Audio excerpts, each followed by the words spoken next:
Kurt Russell has spent more than 60 years in Hollywood, and in that time, he's built a reputation as one of the most reliable and versatile actors around. And for someone who has been around for that long, he knows real talent when he sees it. I like that about Snake, or at least I felt that that was true about him. Over the years, he's spoken about the actors who left the biggest impression on him, some global icons, others quieter forces whose work still resonates. With it, and I gave it to him, and he just kind of looked at me and... For Russell, these actors' works are magnificent and impactful to the extent that they shape his views and approach in cinema. Here are Kurt Russell's 7 favorite actors. At number 7, we have J.T. Walsh. They just don't quite remember because they were drunk.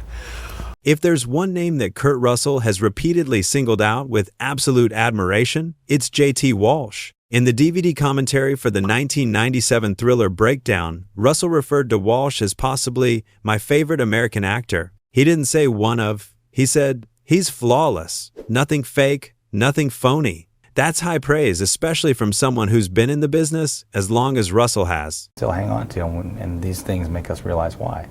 Russell and Breakdown director Jonathan Mostow reportedly both independently thought of Walsh for the role of Red, the menacing trucker who becomes a central antagonist. That shows how Walsh had a reputation even among film insiders as a reliable, deeply skilled performer. The story goes that Walsh actually cut nearly half his own dialogue from the script, insisting that less is often more for a villain. "I am a much better villain if I don't need anything from him," he told Mostow. That attitude captures exactly what Russell admires: restraint, integrity, nuance. And a little less hair, too. That's tough. You can lose weight, but it's very difficult to lose hair. To get how meaningful that is, consider what J.T. Walsh represented in Hollywood. He was the actor you called when you needed a character who could hold a scene with menacing calm or with tortured edges. Movies like Good Morning Vietnam, A Few Good Men, Nixon, and Sling Blade, he carved out a career as one of the greatest character actors of his generation. He wasn't about showboating. He was about depth, tension, and letting just the right amount of darkness breathe behind the lines. It was a big mistake. Did it sell very well? No, it's a real collector's item. In Breakdown, his character is deceptively quiet at first, then slowly reveals menace. That gradual shift, no sudden melodrama, is the kind of work that showcases Walsh's mastery. Russell's praise for him doesn't feel like mere flattery. It feels like one professional to another acknowledging a kindred spirit in discipline and craft. When Russell said nothing fake, nothing phony, he was recognizing what many film lovers sense while watching Walsh's performances. You never see the actor. You see the role, fully alive. What's especially poignant is that Walsh died relatively young at the age of 54 back in 1998 after a heart attack. He left a body of work full of scenes that resonate moments where even in the shadows, his presence loomed large. Russell's mention of Walsh's name, years later, suggests that in his view, Walsh stands tall among America's greats, unassuming, precise, unforgettable. In choosing Walsh as a favorite, Russell signals something about what he values. He values an actor who serves the story, who hides the machinery of performance and lets character rise. J.T. Walsh might not be a household name to everyone, but for Kurt Russell, he represents excellence without excess, and that's a compliment that only someone who's paid his dues in Hollywood could truly mean. Moving on, at number 6, we have the great Marlon Brando. Appreciate the amount of miles you have been covering to get here, and you've been... If you ask most legendary actors who their favorite actors are, you would surely see Marlon Brando mentioned over and over again, and for Kurt Russell, it's the same case. Russell has been very clear. In his eyes, Brando is the gold standard. Once, Russell said, "There's only one great actor in the world, Marlon Brando. Everybody else runs a distant second to him." For Russell, that's not just admiration, it's almost a guiding star. If Brando set the bar, Russell built a long career knowing what to aim for. to make sure that I was there, and they knew I was there. Right. So I told the secretary, look, I'm early. I'm just going to go sit in the corner there for... What makes Brando stand out, in Russell's view, is how real he always was on screen.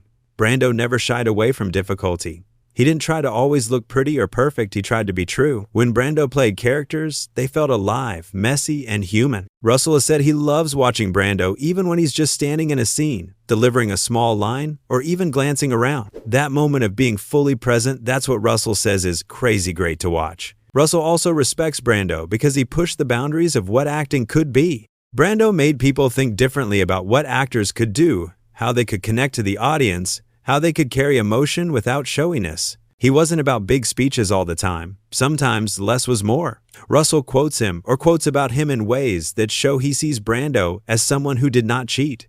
He worked hard to make performances feel honest. This honesty is something Russell admires more than flashy roles or fame. You know what they do for people who don't know? They don't have the custom anymore, but they used to. Even when asked about roles so big they're legendary, Russell doesn't flinch in his praise. For example, when talking about Superman Legacy, Russell said he could take on Marlon Brando, referring to Brando's famous turn as Jor-El. What stood out for Russell was Brando's presence, even in small moments, how he moved, how he looked, how he lived the part. Inside this admiration is something that shows up over and over.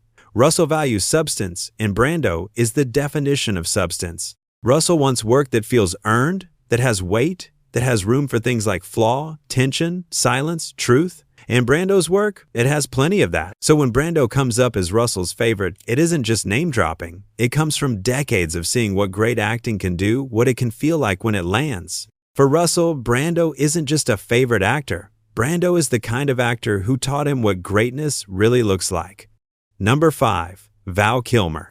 In the southern region. Really? Yeah. When you walk around the South, people shout out, do they want to hear lines from Tombstone? Yes. Val Kilmer is a name Kurt Russell brings up with a lot of warmth each time. Their most famous collaboration is the 1993 movie Tombstone, where Russell plays Wyatt Earp and Kilmer plays Doc Holliday. It's not just that Kilmer's performance still hits, it's the way Russell talks about the experience of making the movie that shows how much he respected Kilmer as an actor and as a person. One story Russell shared in a 2024 GQ interview shows that respect in a powerful, symbolic way. After Tombstone wrapped, Russell gave Kilmer a burial plot at Boot Hill Cemetery in Tombstone, Arizona, the real-life cemetery tied to the legend. An acre of land overlooking Boot Hill. Who played Doc Holliday on Tombstone? The answer is absolutely. Russell reflects on the gifts with a smile, saying, Doc Holliday was all about death, but Wyatt's all about life. I guess that pretty much says it all. That gift exchange helped Russell show how deeply the characters meant something to both of them, and how much their relationship on set went beyond just acting. Another thing that stands out in Russell's praise of Kilmer is how much Kilmer leaned into the work, the difficulty, and the storytelling side of making Tombstone. Production was rough, they lost time, had director changes, and Russell ended up putting in extra effort behind the scenes, making shot lists, helping edit, stepping up when needed. Because what I had gotten Val was a plot at Boot Hill. Val Kilmer saw this. He said on his blog that Russell was solely responsible for Tombstone's success, no question. He praised Russell's hard work, his commitment to the story beyond just his role. It's that kind of mutual respect, Kilmer admiring Russell's muscle both in front of and behind the camera, and Russell admiring Kilmer's intensity and presence that makes Kilmer a favorite in Russell's eyes. Doc Holliday is all about death, but Wyatt's all about life. It's in that last scene. Just look at each other, well. For Russell, Kilmer represents what acting can be when someone leans into risk, emotion, physicality, and character. Doc Holliday isn't a safe role. He's fragile, complicated, both charming and damaged. Kilmer made that role memorable. Russell knew that Kilmer had done more than deliver lines. He made Doc Holliday breathe, feel, die. And that kind of performance, the kind that's messy, human, unforgettable, that's exactly the kind of actor Russell seems to value. Now, let's have a look at number 4, Clint Eastwood. That was many years ago, at least 4 or 5 years ago, Hank. For Kurt Russell, Clint Eastwood isn't just another big name in Hollywood. He's a blueprint for how to create unforgettable characters. When Russell talks about the actors who shaped him, Eastwood sits high on that list, not only because of his legendary career, but because of the influence his work had on Russell's own performances. One of the clearest examples is Snake Plissken in Escape from New York, a character Russell admits was partly inspired by Eastwood's cool, controlled presence in spaghetti westerns. Hey kids, Goldie and Carrot down in the second. Russell has explained that while shaping Snake, he looked at the way Eastwood carried himself in films like For a Few Dollars More and The Good, the Bad, and the Ugly. What he noticed was Eastwood's ability to command the screen without raising his voice or filling the room with words. It was about silence, restraint, and that quiet confidence that makes an audience lean in. Russell saw that and thought, that's the direction I want to take Snake. It wasn't about copying Eastwood, but about channeling the same energy, minimal dialogue, maximum presence. And when Lee Van Cleef, Eastwood's old co-star from the Sergio Leone westerns, joined the cast of Escape from New York, Russell said it sealed the deal. I think we can make a great statement against violence. And he leaned fully into the Eastwood-inspired tone, lowering Snake's voice to a near whisper and letting stillness speak louder than action. That choice became one of Russell's trademarks. Snake Plissken is one of his most enduring characters, and it works because of that Eastwood DNA. You never feel like Russell is performing for the audience. Instead, he's just existing in the role, the way Eastwood did in his best westerns. For Russell, Eastwood represents an ideal an actor who understands that less can often be more. A squint, a pause, or a low growl can say more than a page of dialogue. That's the kind of power Russell respects and has tried to emulate. But beyond a single character, Russell admires Eastwood's larger career path. He sees in him a kind of consistency and discipline that's rare in Hollywood. Eastwood stuck to his guns literally and figuratively, building a reputation as a man of few words but undeniable authority. He transitioned from Western hero to action star to one of the most respected directors of his generation, all while keeping that no-nonsense approach intact. For Russell, that's the mark of true greatness. It's not just about having a handful of iconic roles, but about building a body of work that stays authentic over decades. Whenever Russell lists Eastwood as one of his favorite actors, it's not just out of respect for his fame or his box office record. It's because Eastwood gave him tools he could use, lessons that helped him shape characters and performances in his own career. Snake Plissken may have been born in Russell's imagination, but the spirit of Clint Eastwood runs through him, and that, more than anything, shows why Eastwood holds such an important place in Kurt Russell's personal Hall of Fame. At number 3, we have John Wayne. When Kurt Russell talks about the actors who shaped him, or I wouldn't have given it up, cancer or no cancer, but John Wayne isn't just another name on the list, he's a reference point that keeps coming up in Russell's career. You can see it in the way Russell built certain characters, especially Jack Burton in Big Trouble in Little China. Instead of treating Wayne like a distant legend, Russell borrowed bits of his style, the swagger, the voice, the blowhard confidence, and then twisted it into something playful and modern. If I'd have known that, I'd have put that patch on 35 years earlier. Jack Burton, as Russell has described, was partly inspired by Wayne's presence, but not meant to be a direct copy. In interviews and DVD commentaries, Russell mentions that he and director John Carpenter wanted Burton to feel heroic and charming, yet funny and flawed. Carpenter once said, "Jack Burton is John Wayne, but with a wink." The point wasn't to make a carbon copy, it was to capture that mix of bravado and sincerity that Wayne carried effortlessly on screen. Russell says he added a layer of humor and self-awareness that turns Wayne's straight-laced toughness into something more human and relatable. When Russell wants to convey courage, charm, or swagger, he reaches for Wayne's tone, but he tempers it with humor, vulnerability, and the occasional mistake. Burton trips, gets roughed up, and still somehow wins the audience over. That balance of confidence and fallibility reflects exactly what Russell admires about Wayne. He was a hero, but never untouchable or untethered from human reality. And then later on, when she's with him, I run into him at the fair and I say, "Hey, mister, you want me to kick you in the shin again?" What resonates most with Russell about John Wayne isn't just the legend, it's the honesty. Wayne never pretended to be perfect. His heroes lived by a code, struggled, and sometimes failed, yet still felt believable. Russell strives for that same authenticity. He wants his characters to feel like people you could know or believe in, even if they're larger than life. Wayne's performances showed that strength and integrity could coexist with subtle emotion, and Russell has tried to capture that same balance throughout his career. Wayne had a way of making even the toughest characters feel real and grounded. Russell respects that balance, the mix of strength, confidence, and just a touch of vulnerability. It's that honesty in performance. The idea that a hero can be flawed but still inspiring. That keeps Wayne at the top of Russell's list. Let's have a look at number 2, Lee Van Cleef. Very funny entrance into it.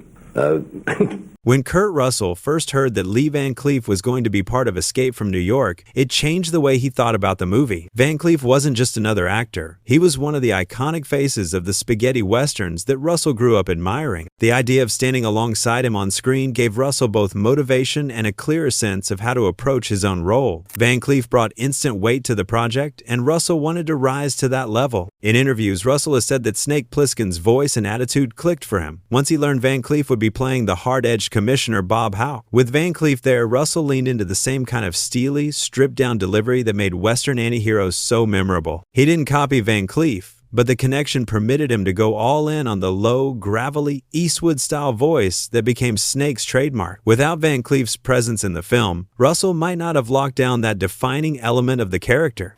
I think they were, firing at each other.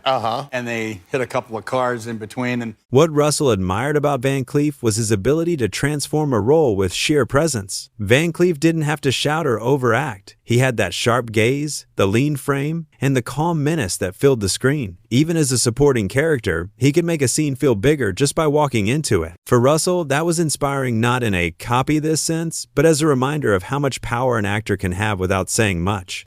We found our way around, and next thing I said, well, what's upstairs? Sharing the screen with Van Cleef also reinforced one of Russell's core beliefs, that acting is as much about timing and restraint as it is about dialogue. Van Cleef's legacy was built on those small, precise choices, and seeing him at work left a strong impression. For Russell, Van Cleef's involvement in Escape from New York wasn't just a casting decision, it was a spark that helped him define one of his most enduring characters and reminded him of the kind of subtle, commanding acting he respects most.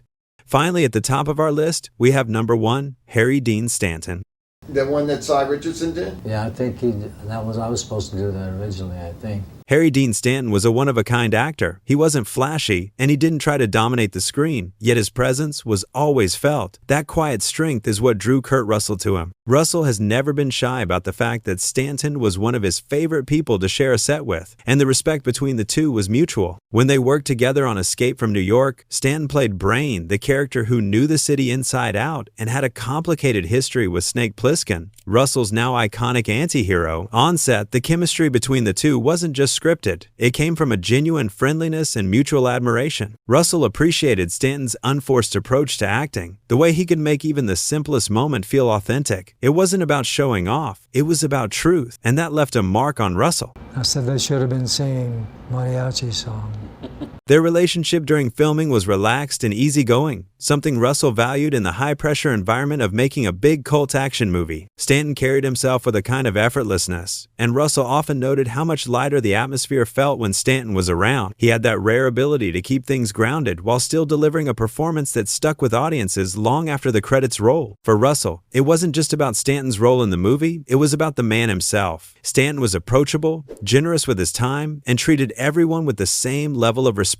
That sense of humility resonated with Russell, who admired people who didn't let Hollywood change who they were. It's part of why he singled Stanton out when talking about the actors who meant the most to him. Harry Dean Stanton might not have been a headline-grabbing star, but to Kurt Russell, he represented something even better. A reminder that greatness in acting doesn't come from ego, but from honesty and the ability to connect with people, both on screen and off. Kurt Russell's list of favorite actors says a lot about him. It's not just about box office numbers, it's about craft, presence, and the kind of people who make lasting impressions on and off the screen. From global icons to quiet craftsmen who carried weight in the world of cinema, these are Kurt Russell's favorite actors. Don't forget to like, share, and subscribe. Thanks for watching.